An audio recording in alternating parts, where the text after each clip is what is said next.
ಎಲ್ಲರಿಗೂ ನಮಸ್ಕಾರ. ನಾನು ನಿಮ್ಮ ಸಿಂಧು. ಯುಗಾದಿ ಹಬ್ಬ ವರ್ಷಾರಂಭದ ಪವಿತ್ರ ದಿನ. ಯುಗಾದಿಯ ಅರ್ಥ ಯುಗದ ಆದಿ. ಆದಿ ಎಂದರೆ ಆರಂಭ. ಯುಗಾದಿ ಹಬ್ಬವು ಪೌರಾಣಿಕ ಹಾಗೂ ಐತಿಹಾಸಿಕ ವಿಶೇಷತೆಗಳ ದಿನವಾಗಿದೆ. ಇದು ಬ್ರಹ್ಮದೇವನ ಸೃಷ್ಟಿಯ ದಿನ ಅಂತಾನೂ ಕರೀತಾರೆ. ಚೈತ್ರ ಮಾಸದ ಶುಕ್ಲ ಪಕ್ಷದ ಪಾಡ್ಯದಂದು ಬರುತ್ತದೆ. ಚೈತ್ರ ಶುದ್ಧ ಪಾಡ್ಯದಂದು ಸೂರ್ಯೋದಯ ಆಗುತ್ತಿರುವಾಗ ಬ್ರಹ್ಮನು ವಿಶ್ವವನ್ನು ಸೃಷ್ಟಿಸಿದನೆಂದು ಅಂದಿನಿಂದ ಕಾಲಗಣನೆಗಾಗಿ ಗ್ರಹ, ನಕ್ಷತ್ರ, ಮಾಸ, ಋತು, ವರ್ಷ ಇವುಗಳನ್ನು ಏರ್ಪಡಿಸಿದನೆಂದು ಪುರಾಣಗಳಲ್ಲಿ ಉಲ್ಲೇಖವಿದೆ. ಶ್ರೀರಾಮನು ರಾವಣನನ್ನು ಸಂಹರಿಸಿ ಬಂದಾಗ ಅಯೋಧ್ಯೆಯಲ್ಲಿ ಶ್ರೀರಾಮಚಂದ್ರನ ಪಟ್ಟಾಭಿಷೇಕವಾದ ದಿನ.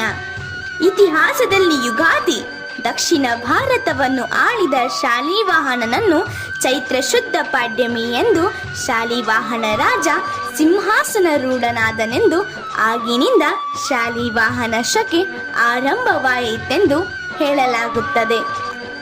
ಯುಗಾದಿಯು ಚಂದ್ರಮಾನದ ಸಂವತ್ಸರದ ಆರಂಭ ದಿನ. ವರ್ಷದ ಶುಭ ದಿನವಾದ ಯುಗಾದಿ ಮಂಗಳ ಕಾರ್ಯ ಮಾಡಲು ಯೋಗ್ಯ ದಿನವೆಂದು ಹೇಳುತ್ತಾರೆ. ಯುಗಾದಿ ಎಂದು ಸೇವಿಸುವ ಬೇವು ಬೆಲ್ಲವು ಸುಖ, ದುಃಖ, ರಾತ್ರಿ ಹಗಲು ಇವುಗಳ ಸಂಕೇತವಾಗಿ ಎರಡನ್ನು ಸಮದೃಷ್ಟಿಯಿಂದ ಸವಿಯೋದನ್ನು ಕಲಿಯಲೆಂದು ಯುಗಾದಿ ಎಂದು ಬೇವು ಬೆಲ್ಲವನ್ನು ತಿನ್ನಿಸುವರು. ಯುಗ ಯುಗಾದಿ ಕಳೆದರೂ ಯುಗಾದಿ ಮರಳಿ ಬರುತ್ತಿದೆ. ಹೊಸ ವರುಷಕ್ಕೆ ಹೊಸ ಹರುಷವ ಹೊಸತು ತರುತ್ತಿದೆ. ಸರ್ವರಿಗೂ ಯುಗಾದಿ ಹಬ್ಬದ ಮತ್ತು ವಿಶ್ವಾವಸುನಾಮ ಸಂವತ್ಸರದ ಶುಭಾಶಯಗಳು. ಎಲ್ಲೆಲ್ಲೆಲ್ಲೂ ಹಬ್ಬ ಹಬ್ಬ ಬಂತು ಯುಗಾದಿ ಹಬ್ಬ, ಈ ಸಂಬಂಧ ಬೆಸೆದ